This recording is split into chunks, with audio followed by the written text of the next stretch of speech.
Ce sera probablement un classique des bibliothèques pour les siècles à venir, L'art de perdre, par Oh Stéphane non, Bern. là vous exagérez. Manuel de franchement. référence pour tous ceux qui désirent ne pas Oh. ajouter à la défaite l'humiliation et qui veulent apprendre comment partir la tête haute. Une méthode basée évidemment sur l'expérience de Stéphane dans notre quiz et que notre invité l'autre jour, le ministre Clément Beaune, résumait ainsi après avoir logiquement battu Stéphane. Il est parti dans une forme de discrétion et il n'a pas cherché les honneurs. Et c'est tout à Non. son honneur, justement. On parlait de Robert Schumann. Pardon, Quand pardon. même. Jouons. Pardon du peu. Jouons à Bern to be alive, Stéphane. En plus, vous allez peut-être gagner aujourd'hui. Durant la Seconde Guerre mondiale, Stéphane, la célèbre marque Steinway a parachuté plus de 2000 pianos sur les différents points stratégiques des champs de bataille pour que les soldats jouent et gardent le moral. Vrai ou faux? Parachutage de piano. Oh non. Je crois que ça s'est fait des parachutages de piano. Mais en Chacun revend réfléchit dans sa 2000 tête. pianos 2000 comme ça. pianos. Mais moi, je crois savoir que ça s'est fait, oui. On les 2000. envoyait comme ça en kit dans des containers. On a envoyé des pianos sur le front pour le théâtre aux armées.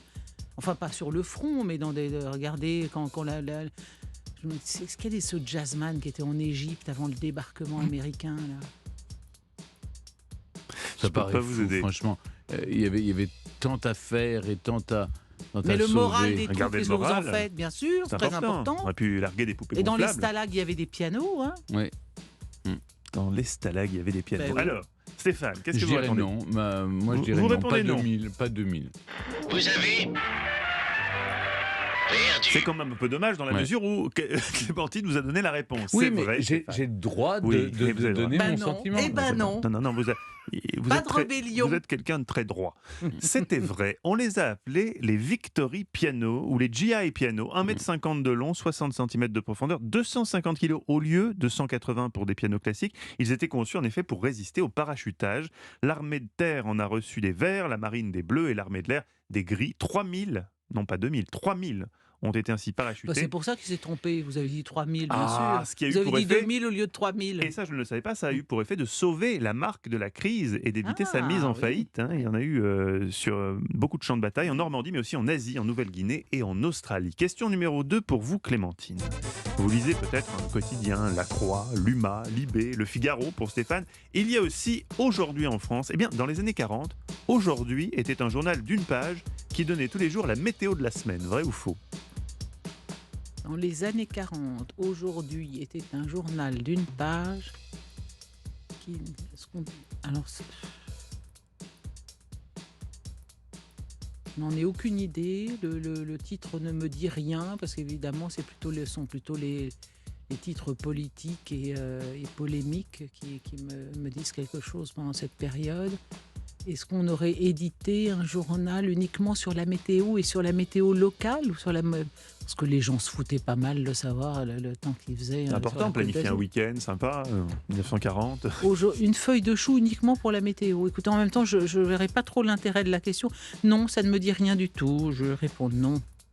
Vous avez gagné. Et vous avez raison, par ce raisonnement, la question n'aurait pas d'intérêt. Sinon, ce n'était pas un journal qui donnait la météo, c'était un joli journal antisémite, collaborationniste. Son directeur a été le premier journaliste condamné à mort à la Libération, fusillé en novembre 1944.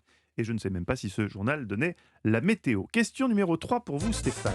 Avec qui François Ier s'est marié? Louise de Savoie. Mais c'était Non, pas sa ma Non, mère, sa pardon. mère, c'est sa mère. Louise, Oh. avec Claude de Claude de France.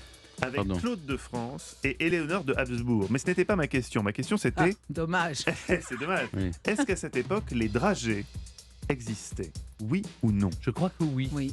Il me semble Oui, que oui. Un oui, drageoir, c'est un très oui. bel objet qui doit Oui. vraiment être un objet Renaissance, non, le Exactement. drageoir. Oui. Vous avez gagné. Bonne réponse de Stéphane. La dragée a été inventée en 1220 par un apothicaire de Verdun ayant la délicieuse idée de faire un mélange de sucre et de miel pour enrober des amandes. À l'origine, c'était pour les conserver, puis on a trouvé ça pas mauvais. On pensait que c'était bon aussi pour la fécondité. C'est pourquoi on en offre dans les mariages. Vous saviez ça, qu'on Oui. offrait des dragées Oui. pour la fécondité? C'est France- comme le riz, On en les lançait graineries. dans les mariages, c'était Oui. très Et les beau comme graineries, c'est tradition. alors Bah, pourquoi les- parce que, vous savez, C'est tout petit et si vous en jetez beaucoup, ayez autant d'enfants qu'il Comme y a les de grains de riz. spermatozoïdes, quoi. C'est un Oui. peu Oui. un symbole des Oui, non, spermatozoïdes, merci, non là, c'est pas c'est ça bien. C'est pas ça. Ouais. François Ier s'est marié 2 fois, en 1514 et 1530. Je vous dis ça au passage. Question numéro 4 pour vous, Clémentine. Égalité pour l'instant dans le quiz. Nous sommes à Europe 1. Ah donc- bah non, oui. Comment ça J'ai un point de plus, il s'est planté sur les Steinway, là. Oui, mais Oui, attendez, mais dis vous, donc. vous n'avez- j'ai eu vous droit à n'avez- 2 questions, vous Oui. une seule.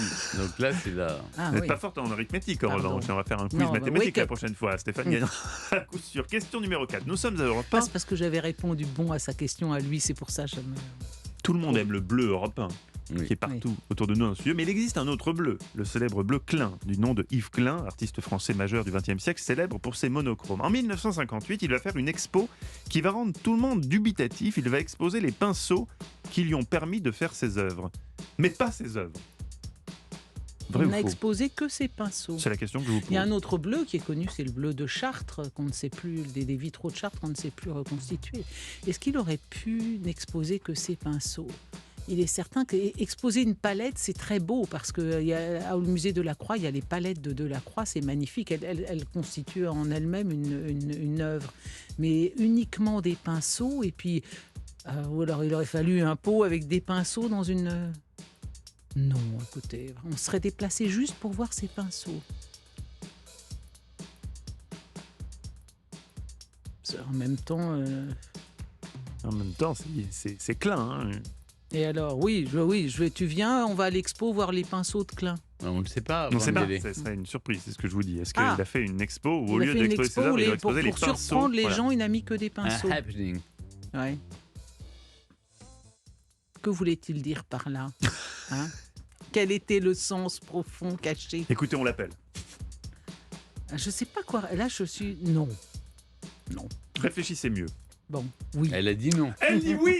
Vous avez Oh, perdu. vous avez perdu, c'est dommage. Oh, vous avez pourtant mais bien ça, c'est- réfléchi. mais non, C'est je quitte- dommage. je quitte C'est ce dommage. studio. C'est pas sympa ce Égalité, que vous c'est avez dommage. C'est faux. Mais non, c'est faux. Il y a eu une expo. Écoutez, vous savez, c'est plus ridicule encore que l'idée d'exposer ses pinceaux. C'est plus étonnant encore.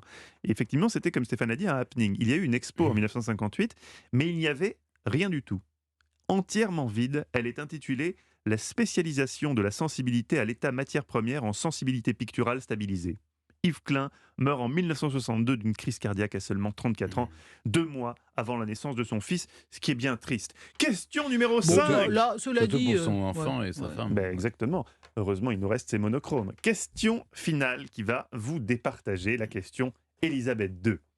Si j'en crois Wikipédia, mais faut-il croire Wikipédia, Élisabeth II est née par césarienne. C'était à 2h40 le 21 avril 1926 au domicile de ses grands-parents maternels au 17 Bruton Street de Londres. Aujourd'hui, à cette adresse, on trouve 4 propositions. Un magasin chic de canapés style colonial, un restaurant chinois, une boutique de cigarettes électroniques ou un club SM chic également de style colonial. 2. 3.